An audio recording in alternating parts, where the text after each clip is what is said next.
Soy de la Universidad Rosario Castellanos, de la asignatura Personas Morales, que es impartida por el docente Michelle del grupo 601. Mi nombre es Carrera Acevedo y les voy a hablar acerca de las personas morales con fines no lucrativos. Primero vamos a ver que una empresa lucrativa va a ser aquella que está pensada desde sus estatutos para hacer crecer su patrimonio, mientras que una sociedad no lucrativa desde sus estatutos está pensando en aportar dinero y ver cómo se va a donar o a dónde se va a destinar para diferentes causas y no tiene la intención de hacer crecer su patrimonio. También las vamos a encontrar como ACE, que son asociaciones civiles y son entidades jurídicas que se constituyen con el objetivo de perseguir fines de interés social sin buscar generar utilidades para sus miembros. Vamos a ver que está regulada por el Código Civil Federal, la Ley Federal de Fomento a las Asociaciones Civiles y el Código Fiscal de la Federación. Vamos a ver quiénes tributan en el régimen de personas morales no lucrativas. En el artículo 79 de la Ley del Impuesto sobre la Renta nos menciona a las asociaciones religiosas, asociaciones y sociedades civiles, las donatarias, los partidos y asociaciones políticas legalmente reconocidas y las instituciones de beneficencia. Las características no persiguen fines de lucro. Sus actividades no van a tener como objetivo generar utilidades para sus miembros. Interés social, sus actividades van a estar encaminadas a la satisfacción de las necesidades o intereses sociales. El patrimonio propio. Deben de contar con un patrimonio propio distinto al de sus miembros. Tienen personalidad jurídica. ¿Qué quiere decir con esto? Pues que pueden actuar en el ámbito jurídico, es decir, que pueden celebrar contratos, adquirir bienes y también obligaciones. En el régimen fiscal, pueden estar exentas del pago del impuesto sobre la renta siempre y cuando cumplan con los requisitos establecidos en el Código Fiscal de la Federación.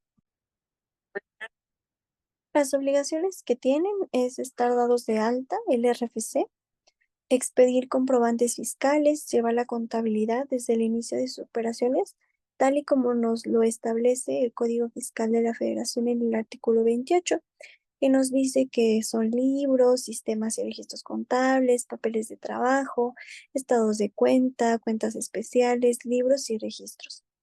Presentar declaraciones mensuales y declaraciones informativas, cumplir con otras obligaciones fiscales, mantener actualizados sus datos del RFC y presentar a más tardar el 15 de febrero la declaración en la que se determine el remanente distribuible y la proporción que éste corresponda a cada integrante.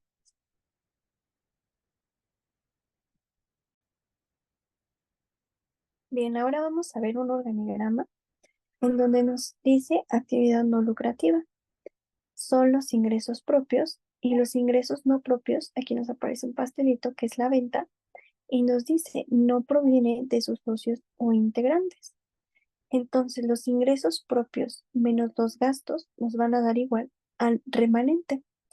Cuando son ingresos no propios que se vende algo, como ya lo vamos a mencionar más adelante, se tiene que aplicar el 5% y paga ICR al 30% conforme al título 2 de la ley del ICR.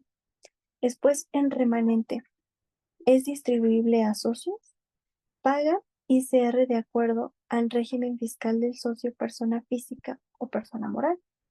Son conceptos asimilables a remanente distribuible, ingresos omitidos, compras no realizadas, erogaciones no deducibles y préstamos a socios o familiares. Ahora bien, van a existir casos en los que sí se debe de pagar el ICR una persona moral no lucrativa. ¿Cuándo va a suceder esto? Cuando los ingresos por actividades no propias de su actividad no lucrativa y cuando estas actividades representan más del 5% de sus ingresos totales. El 10% va a aplicar para las donatarias autorizadas. Entonces ahí sí se debe pagar el ICR como si fuera una persona moral del título 2. Entonces, cuando nosotros obtengamos ingresos por actividades que no sean propias de nuestra actividad no lucrativa, y si estas se sobrepasan o representan más del 5% de nuestros ingresos totales, entonces sí, tendremos que pagar el ICR. Un ejemplo, la organización sin fines de lucro EducaKids opera durante un año fiscal, de enero a diciembre, y tiene los siguientes datos financieros. Mientras que en una persona moral con fines lucrativos entendemos esto de, de la utilidad o la pérdida, aquí con las personas morales sin fines de lucro vamos a ver qué son los ingresos menos los gastos y que eso nos va a dar igual al remanente distribuible. Entonces vamos a ver, los ingresos totales recibidos durante el año son 100.000, los gastos operativos y administrativos totales son 80.000. Para sacar el remanente distribuible solamente tenemos que hacer una resta. Vamos a restar los ingresos totales menos los gastos operativos y administrativos. Entonces, el remanente distribuible de EducaKids para este año fiscal es de 20.000. Luego vamos a ver un ejemplo en el que sí se tiene que pagar el ICR. Una asociación de condominios recibió cuotas de sus integrantes en el ejercicio por 500.000 y tuvo gastos comunes por 450.000, de los cuales 50.000 fueron gastos no deducibles. Además, obtuvo ingresos por la venta de comida de 100.000 y deducciones autorizadas relacionadas a este ingreso por 70.000. Realizó un préstamo por 10.000 a un familiar de un integrante de la asociación. Entonces vamos a ver que aquí nos menciona que los ingresos propios son de 500.000 y los ingresos no propios, que es la venta de comida, son de 100.000. Entonces, para sacar los ingresos totales, lo que tenemos que hacer es una suma. Vamos a sumar los ingresos propios más los ingresos no propios y eso nos va a dar el resultado de 600.000. Después, para sacar el porcentaje, tenemos que hacer los ingresos propios divididos entre los ingresos totales y nos sale 83.33. Para sacar el otro porcentaje, tenemos que dividir ingresos no propios entre los ingresos totales y nos va a dar el porcentaje de 16.67. Luego vamos a la determinación de remanente distribuible. Los ingresos no propios, las deducciones autorizadas y va a ser en remanente distribuible. Para sacar el remanente distribuible, lo que tenemos que hacer es una resta.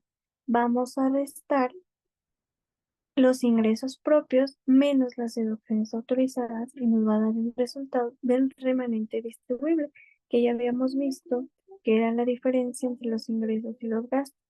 La determinación del remanente distribuible ficto, vamos a poner el préstamo a socios, los gastos no deducibles. Para sacar el remanente distribuible ficto, lo que tenemos que hacer es una suma. Vamos a sumar el préstamo a los socios y los gastos no deducibles. Luego vamos a aplicar la tasa máxima del artículo 152 de la ley del ICR, que es del 35%, para poder sacar el ICR por conceptos asimilables a remanente distribuible. Entonces, lo que tenemos que hacer es una multiplicación. Vamos a multiplicar el remanente distribuible ficto entre el 35 por el 35% y nos va a dar el ICR por conceptos asimilables a remanente distribuible. Luego, la determinación por ingresos no propios de la actividad. Vamos a poner la venta de comida porque no es algo a lo que se dedique el condominio, como ya lo había explicado anteriormente. Las deducciones relacionadas, para sacar la utilidad tenemos que hacer una resta y vamos a restar la venta de comida menos las deducciones relacionadas. Luego vamos a aplicar el 30% de la tasa del ICR según el título 2. Para sacar el ICR por ingresos no propios de la actividad, tenemos que hacer una multiplicación. Vamos a multiplicar la utilidad por la tasa del ICR, que es del 30%, y nos va a dar el ICR por ingresos no propios de la actividad.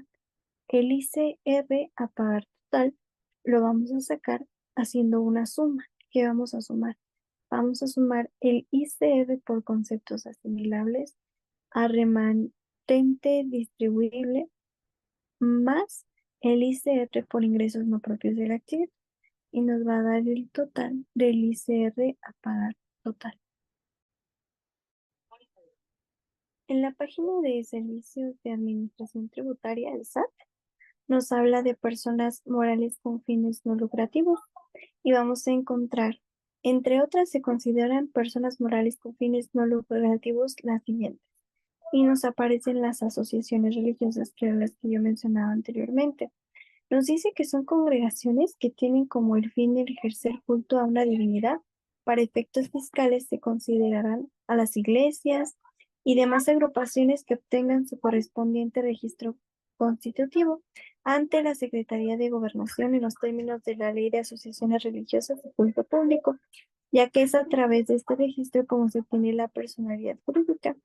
Y ya nos menciona en qué régimen fiscal debemos de darnos de alta, cómo debemos inscribirnos al RFC, cómo debemos mantener actualizada nuestra situación fiscal ante el RFC, qué impuestos vamos a tener que declarar, qué obligaciones fiscales debemos de cumplir, qué debes de hacer si dejas de realizar las actividades, qué facilidades administrativas tienes, artículos relacionados de la ley de asociaciones religiosas y culto público, y aquí nos pone un archivo para el régimen aplicable de la asociación religiosa para el 2018 y el directorio de funcionarios para brindar orientación a las asociaciones religiosas. En el artículo 79 nos dice de la ley del impuesto sobre la renta que se consideran personas con fines no lucrativos las instituciones o asistencia o de beneficencia autorizadas por las leyes de materia, así como las sociedades o asociaciones civiles organizadas sin fines de lucro y autorizadas para recibir donativos en los términos de esta ley, que tengan como beneficiarios a personas, sectores y regiones de escasos recursos que realicen actividades para lograr mejores condiciones de subsistencia y desarrollo de las comunidades indígenas y a los grupos vulnerables por edad, sexo, problemas de discapacidad, dedicadas a las siguientes actividades. Vamos a encontrar que es la atención a requerimientos básicos de subsistencia en materia de alimentación, vestido, vivienda, la asistencia a rehabilitación médica o con la atención a establecimientos especializados, asistencia jurídica, el apoyo y la promoción para la tutela de los derechos de los menores, así como también la readaptación social de personas que han llevado a cabo conductas ilícitas, la rehabilitación de alcohólicos y farmacodependientes, la ayuda en servicios funerarios, orientación social, educación o capacitación para el trabajo, apoyo para el desarrollo de los pueblos y comunidades indígenas, aportación de servicios para la atención a grupos sociales con discapacidad y fomento de acciones para mejorar la economía popular.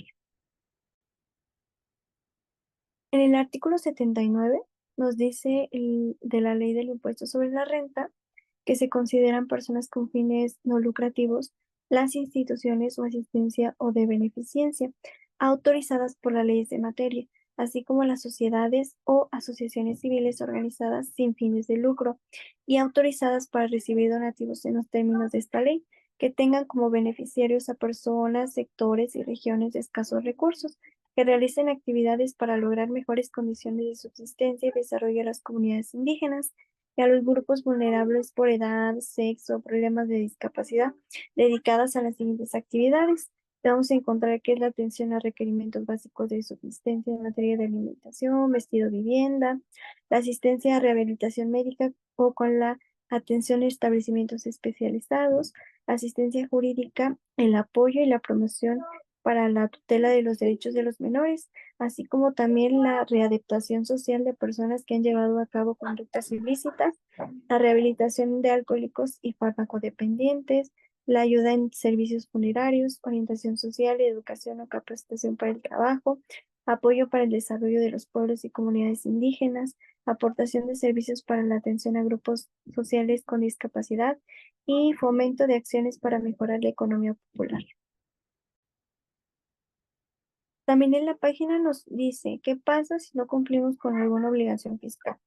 Y aquí nos menciona que si no cumplimos con alguna obligación dentro del plazo que tenemos para ello, lo podemos hacer posteriormente antes de que la autoridad lo detecte y no se nos impondrán multas. Sin embargo, si nos esperamos hasta que la autoridad nos detecte y nos requiera, se nos pondrá una multa económica. Lo mismo ocurriría si no cumplimos con nuestras obligaciones, con los errores o las omisiones. Y en el caso de que hayamos dejado de efectuar pagos de impuestos, además de cubrir los recargos y la actualización, no obstante que paguemos de manera espontánea o voluntaria. Y hay que recordar que si no corregimos los errores, no cumplimos con las obligaciones omitidas a petición de las autoridades fiscales, porque no se modificó algún requerimiento o visita domiciliaria, se nos impondrán las sanciones o las multas previstas en el Código Fiscal de la Federación, dependiendo de la infracción o el delito cometido.